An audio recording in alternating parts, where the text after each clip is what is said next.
இன்னைக்கு ஒரு சூப்பரான ட்ரெடிஷ்னல் வேல செய்யக்கூடிய தட்டைப்பயிறு புளிக்குழம்பு எப்படி செய்கிறதுன்னு பார்க்கலாமா?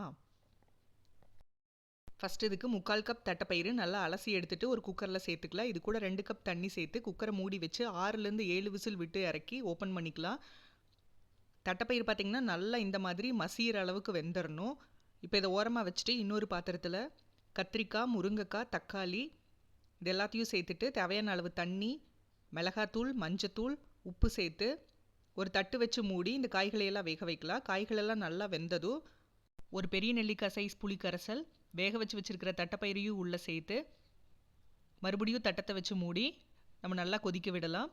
நல்லா கொதி வந்ததும் அரை மூடி தேங்காய் துருவலில் எடுத்த தேங்காய் பால் உள்ளே சேர்த்துக்கலாம். அடுத்து தாளிப்புக்கு ஒரு கரண்டியில் எண்ணெய், கடுகு, வெங்காயம், பூண்டு, கருவேப்பிலை, காஞ்ச மிளகாய் சேர்த்து வதக்கி உள்ளே கொட்டி நல்லா கலந்து விட்டால் சூப்பரான தட்டைப்பயிறு புளிக்குழம்பு ரெடி.